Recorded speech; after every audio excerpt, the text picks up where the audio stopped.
Hi అండి, అందరికీ నమస్కారం అండి. ఈరోజు వీడియో వచ్చేసి తెల్ల కంకులు.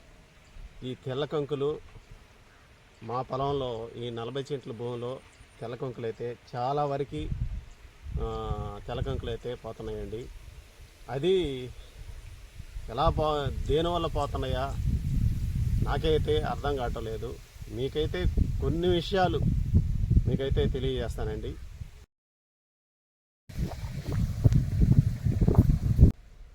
చూడండి, ఈ ఒకటే గంటకి మొత్తం అయితే పోయిందండి. తెల్లెన్ని అయితే మొత్తం అయితే పోయింది. ఈ ఒక్క గింజగాడ గట్టి గింజే లేదు. ఏమైతే అర్థం కావటం లేదు. మా పొలంలో పొట్టల దశలో నుంచి సిరుపొట్ట దశ కాడి నుంచి బిర్రు పొట్ట దాకా 2 దపాలైతే ముందైతే స్ప్రే చేశానండి. ఈ మోంపిప్పి కంట్రోల్ కాలేదు. తర్వాత వచ్చేసి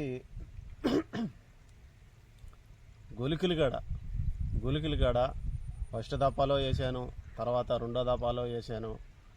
ఈ 2 దపాలు గొలికలు, ఈ 2 దపాలు మందు, మోంపెప్పికి మందు కొట్టినా కూడా కంట్రోల్ అయితే కావట్లేదండి. దేనివల్ల కంట్రోల్ కావట్లేదో, మందులు ఈ వాతావరణం ప్రభావం వల్ల కంట్రోల్ కాలేదో ఏం అర్థం కావట్లేదండి. యూరియా ఎక్కువ వేసినా కూడా ఈ మోంపిప్పి అయితే ఈ ఓసెన్ అయితే చాలా వరకు పోద్ది. యూరియా కూడా నేను చాలా తక్కువైతే వేసానండి. యూరియా వేసాను. ఎక్కువగా భాస్వరం అయితే నా పొలంలో అయితే వేసానండి. కానీ ఇన్ని చేసినా కూడా ఈ తెల్లెన్లు అయితే ఇలా అయితే పోతున్నాయండి. ఏం అర్థం కావటం లేదు.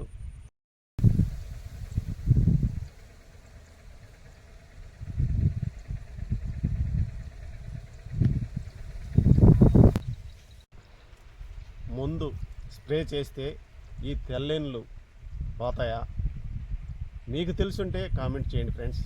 అది ఏ మందు కొట్టుకుంటే ఈ టేజీలో ఏ మందు కొట్టుకుంటే ఈ తెల్లెన్ను రాకుండా నివారణ చేసుకోవచ్చా?